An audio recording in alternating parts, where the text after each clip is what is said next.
Thank you so much, Charlotte, for the introduction and for inviting me. Very happy to be here and talk about this relevant topic that is at the core of my research program at the University of Cologne, where I'm a chair and professor in organizational behavior.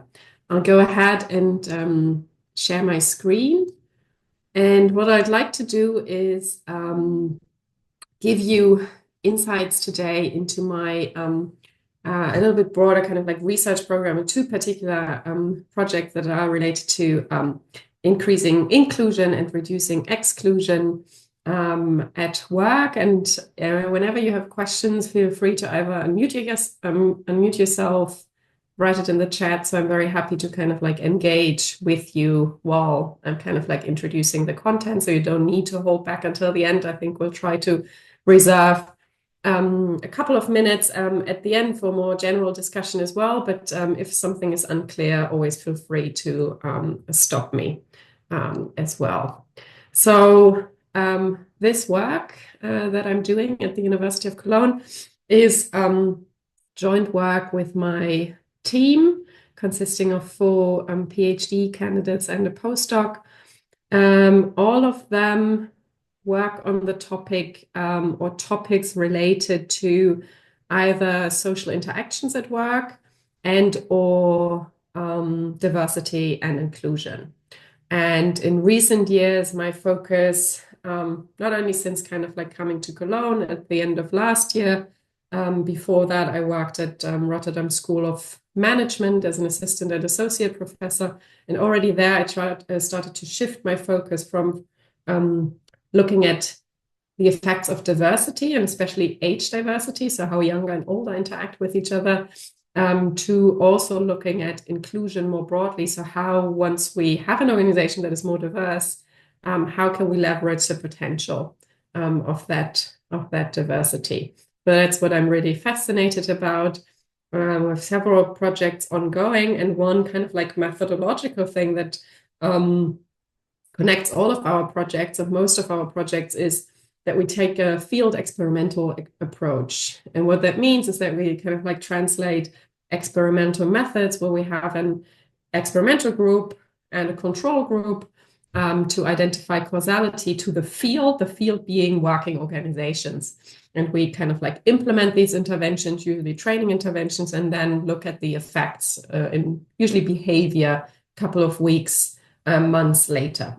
So that's really kind of like one methodological focus. And I think like the nicest combination of methodological rigor and practical relevance that you can really have. My background is in psychology or work in organizational psychology. So that's the lens with which I'm looking at this. I'm not a sociologist or political scientist or economist. So all of these kind of like fields or behavioral sciences are, of course, relevant to some extent, but my particular lens kind of like is more from an organizational psychology perspective.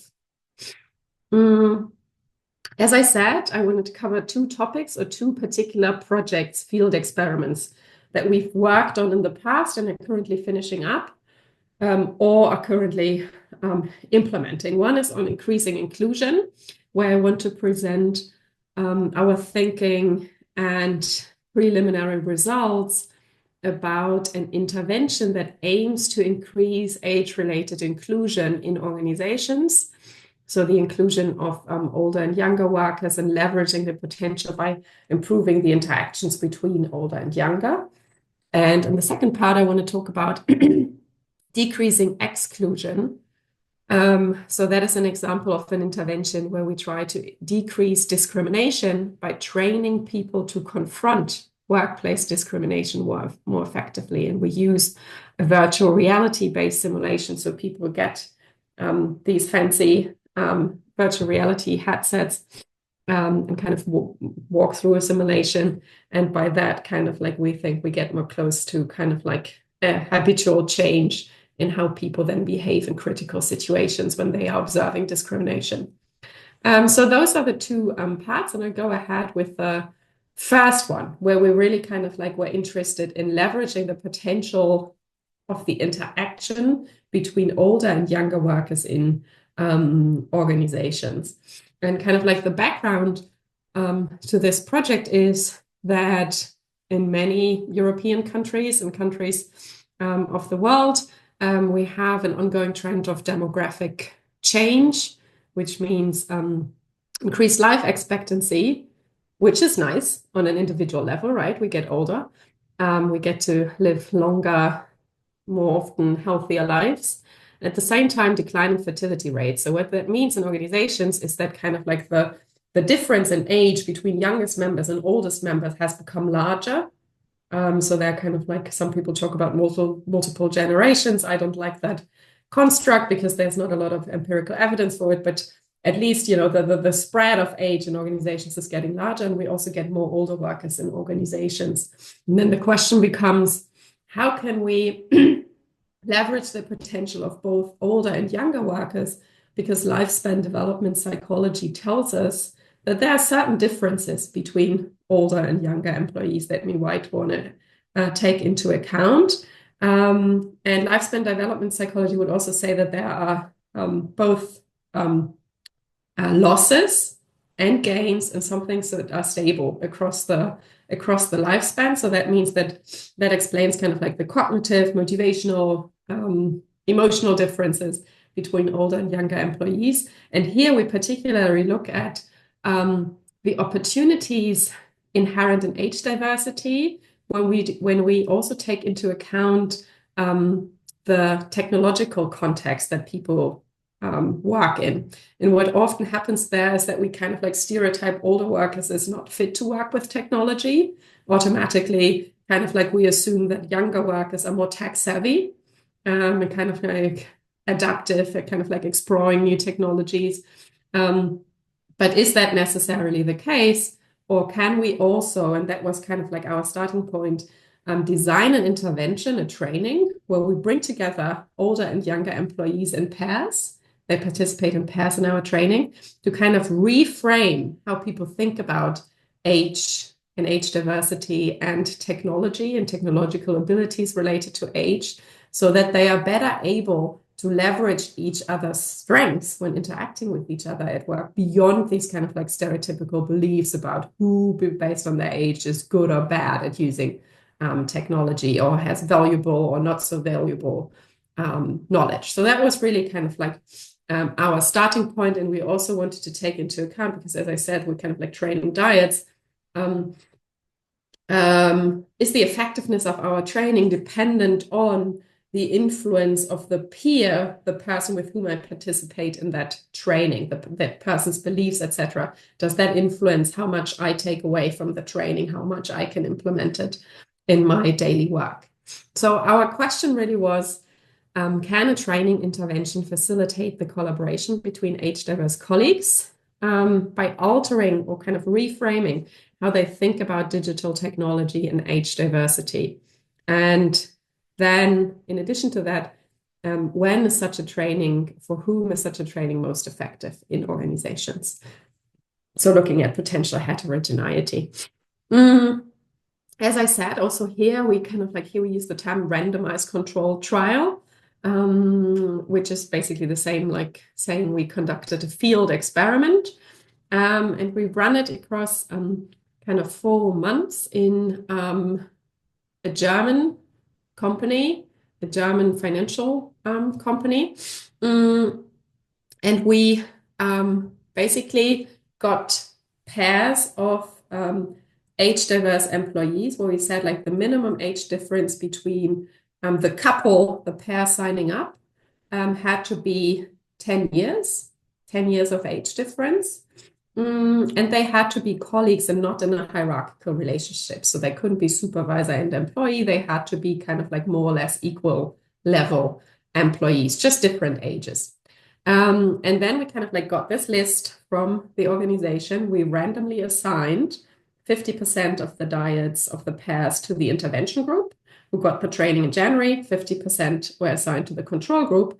And all of these employees and dietes kind of like filled in 3 surveys: one baseline survey before the training, one midline survey directly after the training, and then one endline survey in April, where we kind of measured kind of like behavioral changes. And I'll get to that in a minute. And then our control group was a waiting control group. So after we finished our data collection, and for like research ethical reasons, because we didn't want to withhold any benefits from these 50% of employees who had signed up for the study, they also received the training, but just after kind of like our data was in, so that we could really compare people who were in the training group to people who were in the control group who didn't receive the training, so that we could really generate causal evidence. What did the training look like? It was a half-day, face-to-face seminar type, workshop type training intervention. We always had kind of like 8 to 14 age-diverse diets in kind of like an actual seminar room. And my PhD student kind of like delivered the training. And we had 3 basic modules that focused on reflecting, reframing, and overcoming potentially limiting thoughts about age diversity and technology use, and kind of like framing that in a more positive way, so that they could look at each other's strengths and kind of leverage those strengths at a daily level during their work interactions. So the first part was growing with each other in mixed age collaboration. So we discussed topics like aging, age diversity, beliefs and mindsets, and potential age stereotypes. In the second part, we looked at what potential age-based resources are available in digital work settings. So, for example, we know that in terms of cognitive changes, older workers have more structured, crystallized knowledge.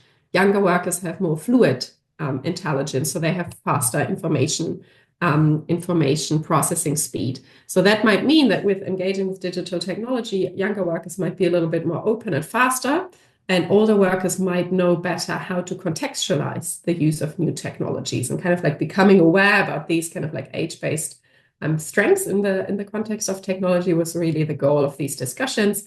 And then at the end, we kind of had for training transfer reasons, to help people to transfer this to their daily work context, elaborated on strategies for implementation, where they kind of developed if-then plans. If this situation arises, I'm going to do this based on what I've learned today.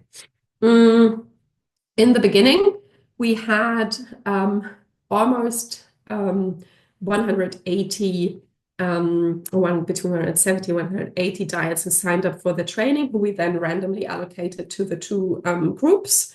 That's what kind of like you see at the top.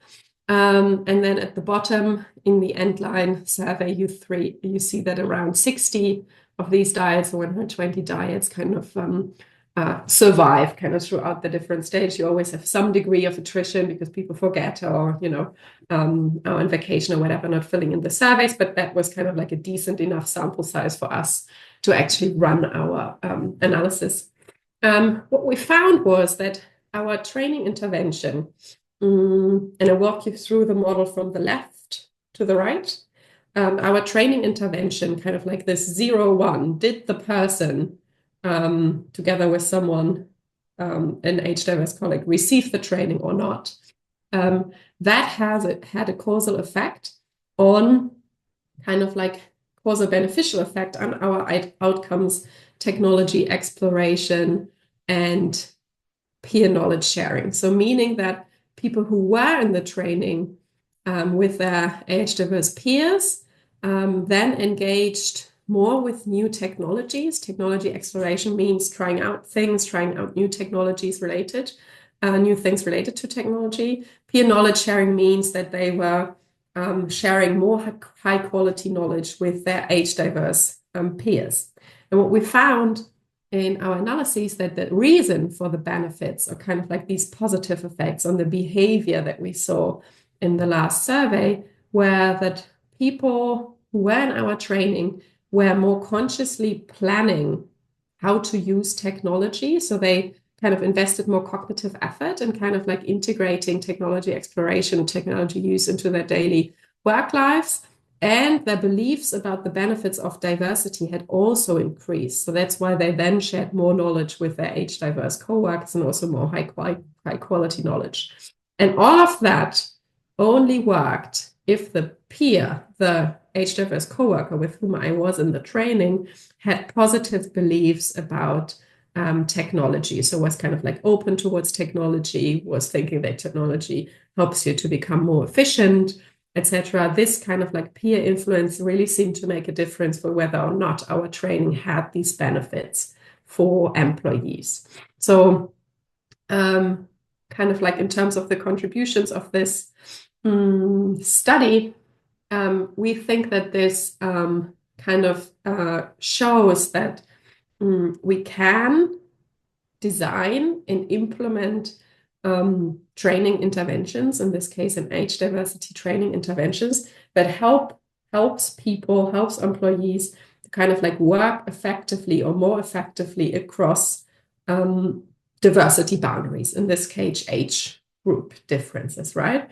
And doing so in a way that we're better able to leverage each other's strengths, thinking more positively about age diversity, and also thinking more positively about technology use. So this is very much set kind of like in a knowledge worker context. People, probably like most of us who kind of like work in front of a laptop to do knowledge work and have quite frequent interactions with their co-workers.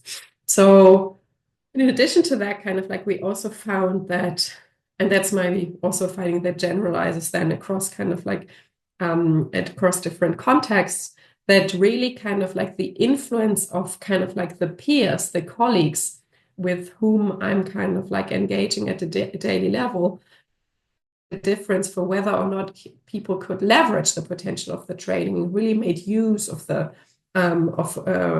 benefits of the training, because this peer influence variable that we saw really kind of like switched on, if you will, and was the decisive switch that kind of like really made the training effective for kind of like more technology exploration and more high quality knowledge sharing between older and younger workers. In terms of a practical contribution, we now have this training program that we can kind of like share with organizations that they can use if they want to kind of like address challenges of demographic change and leverage the potential of older workers, but also leverage the potential of younger workers. So really kind of like thinking about this in a bi-directional way, specifically taking into account the changing landscape of technology and the potential demands and challenges and opportunities that come with that. So it's really kind of like for organizations, helping them to engage in evidence-based management of age diversity, because we have this causal evidence that this training really helps, especially if you kind of like take this peer influence into account. So I'll stop here before I move on with the second project and see whether there are questions, maybe in the chat, or someone wants to raise their hand or something is unclear. Daniel. Well, thank you very much, Anne, for this very interesting input. I just became curious. Was it something that really surprised you? That you had some, I mean, when you have these ideas before launching a survey or a study, but was there something that really surprised you that you hadn't, imagined or thought of in the beginning of the project? Yeah, thank you. Great question. Yeah, I was actually surprised by, so we had thought that the training would have kind of like a general beneficial effect on kind of technology exploration and knowledge sharing. So kind of like these behaviors in which we engage with others and in which we engage with technology. But what surprised us is that this effect was non-significant if we didn't take into account peer influence. So it was really kind of, the training was effective, but just or only if kind of like the peers with whom the people engaged in the training and then afterwards in their work context had this positive technology attitude. So that somehow really seemed to shape the effectiveness of the training. So that also means that for maybe training transfer, kind of like thinking about learning and development in organizations, kind of like this peer influence might really be, it's not completely new, right? Like we're not the first to discover that peer influence matters, but kind of like in the intensity here, that really kind of like switched on the effectiveness of the training. That was surprising to us. Okay. Thank you so much for the question, Daniel. I'll go ahead with the second project about decreasing exclusion. So kind of looking at this, creating equal opportunities and leveraging the potential of diversity from this lens of there's discrimination and exclusion happening in organizations. We know it's harmful and pretty, unfortunately, still pretty common. I think what happens more is they're kind of like very blatant forms of discrimination have gone down a little bit, but these more subtle forms of discrimination are unfortunately alive and well. So, it might mean that we maybe hear less direct racial slurs or whatever in the workplace, at least in some workplaces. I think it also depends on the context, of course. But these more like subtle ways of kind of like othering others and giving them the feeling that they don't belong and kind of like not building on their ideas and kind of just standing them up without kind of like including them, not opening the circle for people, or kind of like deliberately not inviting them to activities. These things can be equally harmful. And I think the key question that we're asking ourselves here, or kind of like the key departure point, was that we know from the literature that many people are in situations or kind of like have the intention to fight discrimination. So if you ask people, if you were in a situation kind of like where you observed discrimination, like a discriminatory remark by someone, would you kind of do something? Would you confront? And most people say yes. So there's a lot of kind of, good intentions out there. But the problem is to get people from intention to actual action. That's not new or kind of like completely new for or completely novel for this particular context, but there is an intention action gap. You might have been in situations where you observe discrimination. I certainly have. And I kind of like had it on the tip of my tongue. I wanted to say something and wanted to do something, but then the moment passed and then I kind of like hadn't done anything. And that doesn't feel very nice. And also it doesn't protect the target of the discrimination. And I think that's kind of like, it's not that we're saying kind of like the target is less relevant, but it also kind of like indirectly gives the message to the perpetrator, the person that has discriminated, that behavior is okay. Because as soon as we don't confront discrimination, it somehow kind of like becomes part of the social norm. This behavior seems to be acceptable here because no one said something. So you're kind of like slowly moving the boundary a little bit of kind of like making this behavior acceptable. To kind of like break that cycle, we need people to intervene. And then the question we kind of like wanted to address is, what is the most effective way to get people from intention to action? How can we get them from wanting to do something to actually doing something?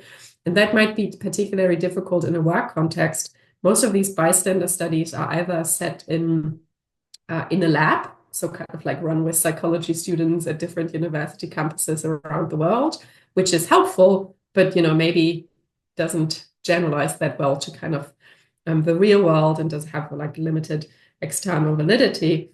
And then there are a lot of studies also that look at bystander confronting discrimination in a more public context. So kind of, on public transport, etc. And that, of course, is a little bit of a different setup. You don't know the people, you probably never meet them again. And there might be a higher risk of physical harm compared to the work context, but the reputational risk or kind of like relational risk in confronting is much lower. So I think the situation in the work context of confronting discrimination is a little bit different, so that it's not only about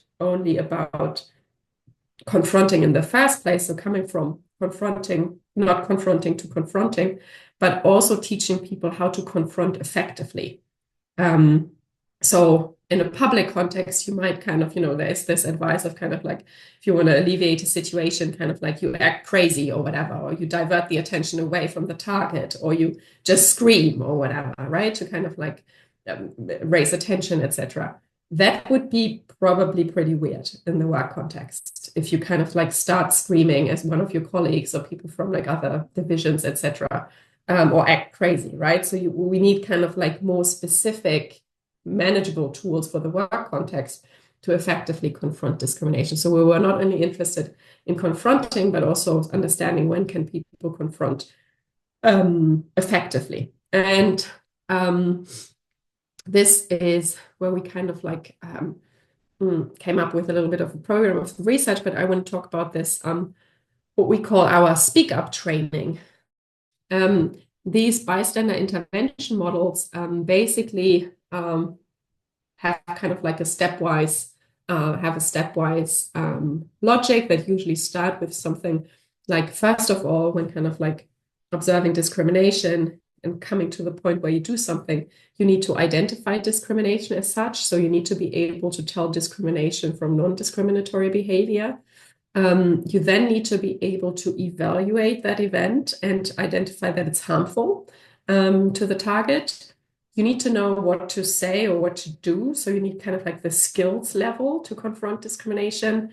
And you need to think that kind of like you confronting will actually be beneficial, so that there's a benefit to confronting discrimination. So these are kind of like the 4 steps that we also cover in our intervention based on these kind of like stepwise bystander intervention models by Ash Bernardo and colleagues in Bowes and Sperry. So what did we develop kind of as the intervention? And this has been ongoing for 2 years now, I would say. So quite a long process, from kind of like going through the literature to kind of like coming up with a design and then identifying virtual reality as the potential most effective way to deliver this intervention. So the setup is that we have 3 parts. The first part is a short, around 20 minutes, video-based knowledge lecture that provides people with basic knowledge about workplace discrimination, microaggressions, to kind of set the scene for our virtual reality training, so that people don't come completely unprepared in our actual kind of like main training. Then the main training, the thing that we developed, we also developed the videos, but that was kind of like a quicker process, is the virtual reality simulation. And this simulation basically takes participants through real world scenarios of workplace discrimination in different rooms. So they have these virtual reality headsets on, they see this virtual world, and they walk through different rooms in an organization. It could be like a lunchroom, and then the next room is kind of like a meeting room. So they go through these different situations and observe discriminatory remarks by different people in each of these rooms. And after observing this discriminatory behavior, these discriminatory remarks, they have the opportunity to select from a menu whether they want to respond or confront, and how they want to respond. And the how kind of gets at this effectiveness level. And the how could be use of humor, so making a lighthearted joke, or the extent to which they were kind of aggressive or hostile towards the perpetrator versus more empathetic. It could differentiate to which extent they used educational arguments to be like, I've heard you say this and this, but I don't think that is completely correct. because we know that yada, yada, yada. So kind of like making them more, not really evidence-based, but kind of a more elaborate educational argument. These kind of like were some of the dimensions that we kind of had included in this intervention. Then they chose a response. And then this little, and I will show you that on the next slide, a virtual mentor appeared who then gave them feedback, evidence-based feedback on the confronting that they selected. And the mentor would then kind of like, based on, the path they had chosen, be like, oh, great, like you confronted. That is already better than not confronting, right? You chose, for example, a humorous response. That is great because it can alleviate the situation a little bit and take away the tension. However, we know from research that it's less effective in changing the perpetrator's behavior in the future because it kind of like seems a little bit, it kind of like reduces the intensity of the situation, which is both good and bad, kind of. It doesn't really give the perpetrator a clear signal of changing the behavior. And then they would go into the next room and kind of like try again.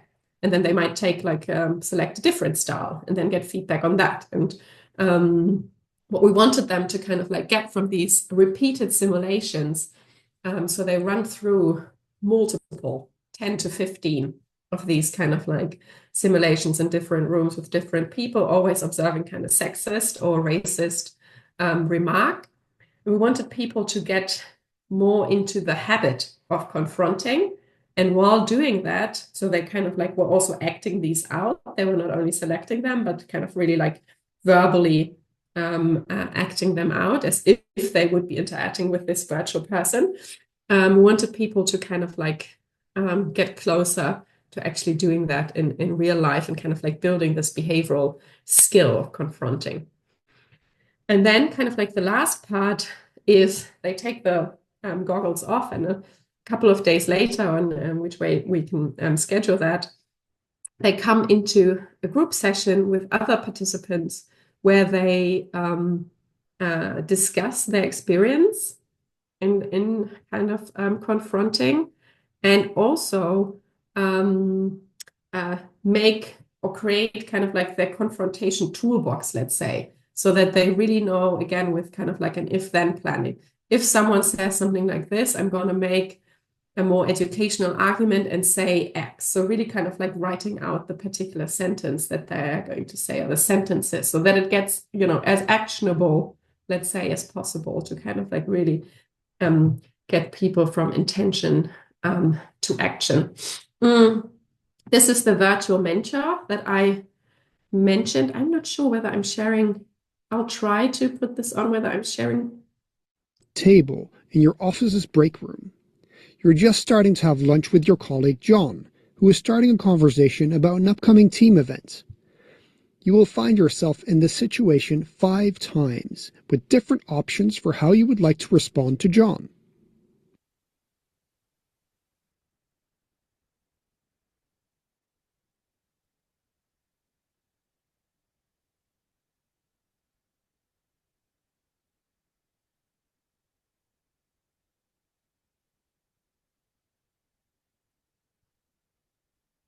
Will you be joining our team event that we will have next month?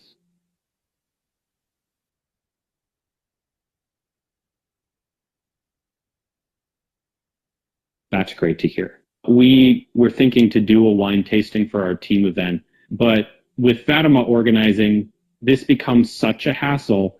Fatima, doesn't drink. Why are all Muslims no fun?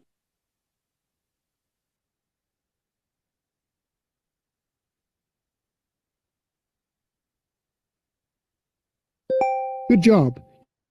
Confronted John using a humorous approach by integrating a lighthearted joke. In contrast to a serious approach, using humor can be useful to reduce relational risks of your confrontation when you fear backlash. But it can also downplay the impact of discrimination, making it less effective in changing discriminatory behaviors. So, in the situation you were just in, a more serious response would have increased the odds of John understanding that what he has said has negative consequences, making it more likely for him to change his behavior. So that kind of gives you basically what I said earlier, but kind of like in a live demo version. This is kind of like our pilot, and kind of like the voice, for example, from John. We've kind of like have done new auto recordings, and it's kind of like the surface, etc., looks a little bit more smooth, but that kind of like gives you an idea of what it looks like. And people, of course, have these goggles on and can look around, etc. So we've run a couple of studies. Where we are right now is kind of we've run a couple of studies in the lab in Rotterdam School of Management's virtual reality lab, where we tested the effectiveness of our pre-training versus a control group, and also the effectiveness of our virtual reality-based intervention versus a control group. With, I think, almost 200 students so far, with some behavioral measures a couple of weeks later. And we got some promising evidence so far. So for the video-based pre-training, already no virtual reality involved yet, we found an increase in confrontation intentions, which is kind of like what we had assumed, right? People learning kind of like about the harmfulness of discrimination and microaggressions would probably kind of like have increased intentions to do something about it. It was related to both kind of like being discriminated yourself and seeing others being discriminated. And in our kind of like more elaborate study, where we tested the effectiveness of the virtual reality training, we found that yes, people had higher intentions to confront again, and they also engaged in more effective confrontation styles. So they used more educative and more empathetic confrontation styles when they were in the virtual reality group. But all of this for us is kind of like basically a first step, like a proof of concept type of, is where we think we are right now. So what we really want to do, and that's kind of like the next steps that are kind of like planned for Q1 and Q2 in 2025, where we've lined up 3 organizations, a tech company, an insurance company, and a logistics service company, to kind of like test our virtual reality simulation against a control group that receives an anti-bias training, like a standard diversity training in the field. So really running these randomized control trials in the field with actual employees. And here you see the setup that we're envisioning. Again, we're going to have employees sign up for our training in these 3 organizations. We run 3 studies, basically, for 3 replications. 50% are going to be assigned to our virtual reality training. 50% to our anti-bias training is our kind of like comparison control group.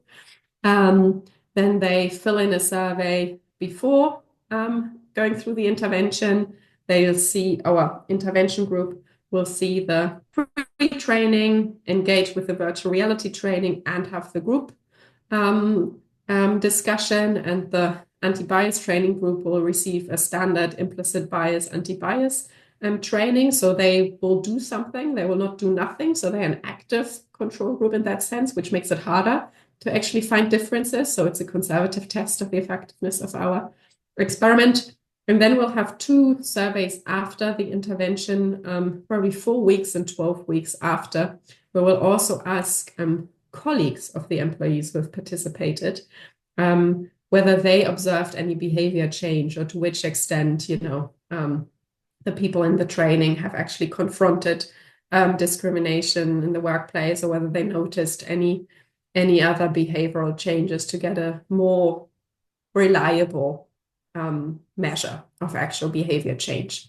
So that's kind of like what's planned, what we're excited about for Q1, Q2 2025, to really bring this pre-tested, we think, effective training to confront workplace discrimination to organizations, and kind of like really make test it there, and also look at potential heterogeneity. Is it more effective for some people versus other people? So these are all the things that kind of we still wanna explore. So that is where I'll stop with the second training, and kind of like I'm interested in hearing whether what kind of questions you have, or kind of like something still unclear. Do you have a different perspective or different experiences? that you can share. So that would be kind of like interesting to know. And I'll go ahead and stop sharing so that I can see you. Thank you so much for this. This was very, very interesting. Please, I open the floor for questions from anyone.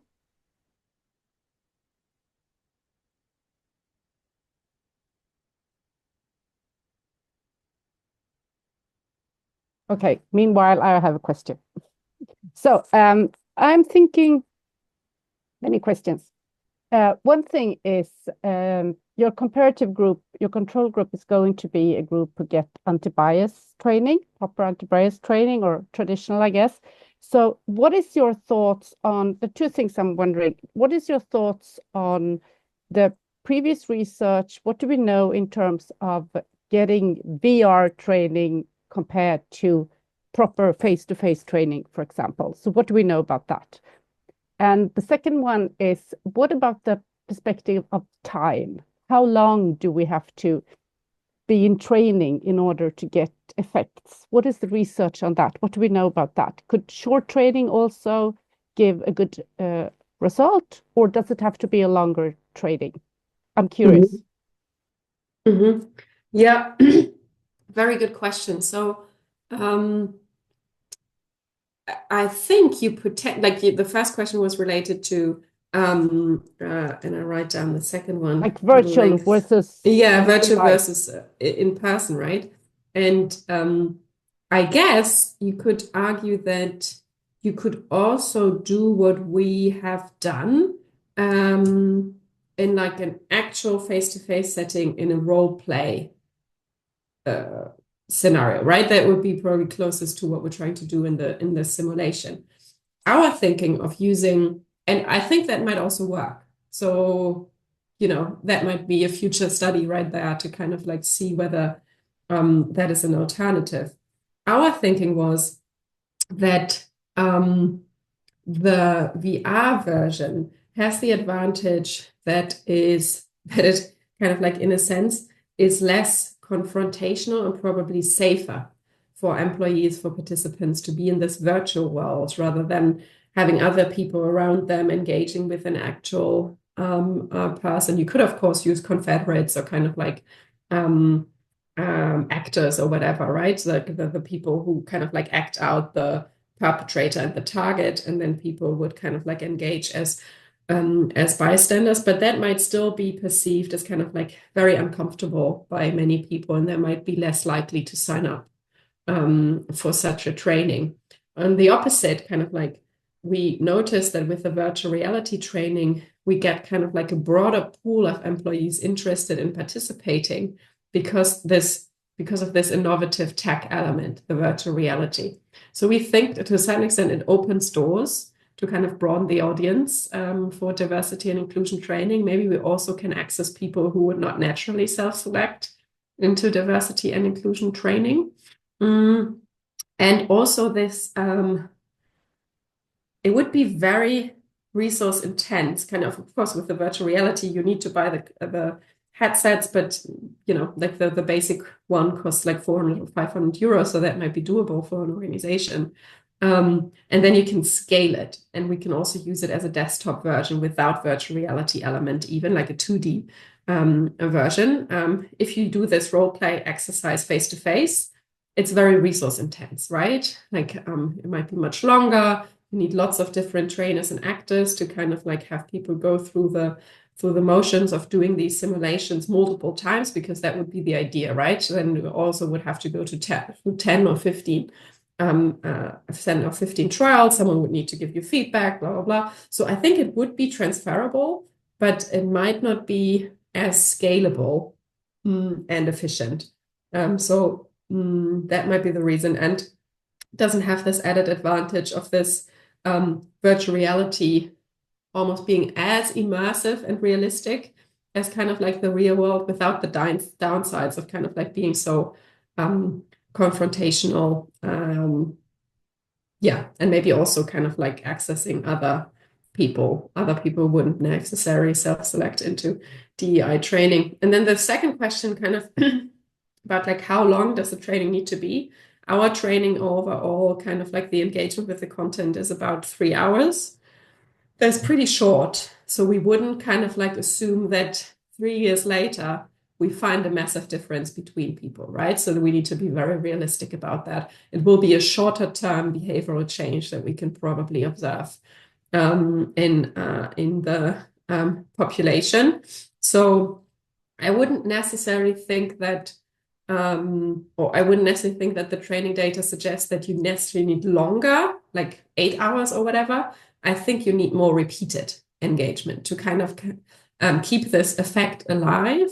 I think the best version would be people coming back, putting on the goggles again, kind of like engaging with the content again, let's say on like a monthly basis or quarterly basis or whatever, reminding themselves about these skills and kind of like walking through the different scenarios. So I think that kind of like repetition here would be more important, as we know from kind of like recent meta-analysis that kind of like everything that gets people in the direction of habits being things where you don't necessarily think about what you're doing, you just do it more or less automatically. That's kind of like the best case scenarios. And I think for that, you don't necessarily need longer, but more often. I think that would be ideal. Thank you. Any more questions? If not, I have a follow-up question on that one. I have a question. Oh, you have a question. Go ahead. Yeah, Sorry. I'm wondering what you think is the difference from this using VR compared to, we all typically now we get this few minutes a day just on the website training for security or whatever. Do you know anything or think anything about that, the difference in this kind of approaches in training? Yeah, we kind of like actually tested our VR version, virtual reality version, versus a desktop version that we have, that people can just, put on earphones and kind of like watch like a movie, kind of like where you walk through the different things on a desktop, which is probably most or closest to kind of like general training, online training. And we found that, and that is true kind of like for virtual reality training in general, that people rated the immersiveness to be higher with virtual reality, that they felt more emotionally engaged when they were in the virtual reality condition. And they also reported more positive effect. So somehow kind of like being in this virtual reality world, even though it was about discrimination, at least compared, to the other people who were kind of like engaging with this content in the desktop version, they somehow seem to be activated in a positive way. And we know that positive emotions and so on are conducive to learning, and activation is also conducive to learning. So our thinking would be that probably helps the engagement with the content, and then hopefully also the transfer to the real world. Thank you. It's interesting. More questions? I'm thinking that I'm curious because what we know from, as far as I know, because I've been reading the work of Dobbins, for example, and Caleb, showing that training measures and anti-bias training is difficult and doesn't give result. And one of his ideas about why it doesn't give result is that people don't like having their bias change, basically. So I'm thinking this is interesting because being in a virtual situation compared to a real situation could potentially make it easier to have your bias change. Do you think that is part of the explanation that this actually work? Interesting. Yeah. And also, helpful that you're bringing up a kind of like these, like this stream of research, kind of like influential. Our reasoning is more that this type of training where we're very much focused on behavioral skills and changing or equipping people with behavioral skills that they can then use, has a little bit of a different connotation for people. And we're thinking about how to actually build and test that as well into our into our design. So kind of like these traditional anti-bias or kind of implicit bias trainings, like part of the explanation, as you mentioned, kind of also that people don't like that their biases being changed, but they don't like that because they don't like to feel controlled and they don't like to be framed as a potential perpetrator. So there's a lot of reactance around being told, you know, you have a lot. It's true that we all have these biases, but people don't like to be confronted with it that much. So that is kind of like some psychologists call it more like a hot cognition. So kind of like having to engage with your, like, you know, it's kind of like activates you more emotionally. What we think, kind of like what our intervention does, it has kind of like a different framing. We're thinking about building it into kind of like selling it, that it's kind of like you can be a superhero. You have everything you need, kind of like in this training, we're equipping you with the skills to kind of like go out and be a superhero and kind of like confront discrimination. We don't care whether you completely buy into the DEI agenda. We don't want to discuss your stereotypes with you or kind of like change any of your biases. We just want you to kind of like build this skill so that you can be more effective, kind of like in your daily work. And I think that is a little bit of a different angle to come to people when we talk about DEI training. And this whole conversation of kind of like backlash against DEI, especially in the US,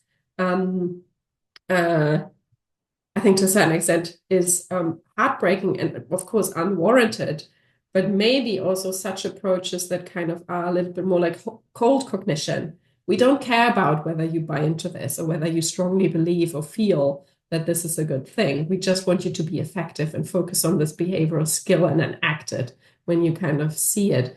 Might again kind of like at least broaden the audience of people we can talk to. That's a little bit our thinking, or our hope, that we haven't tested yet empirically, so I cannot present any data on it, whether that's actually the case.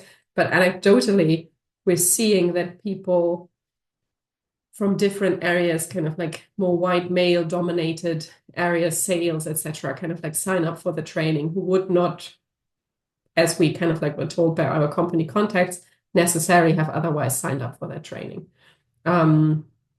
So yeah, that is all I can say about that.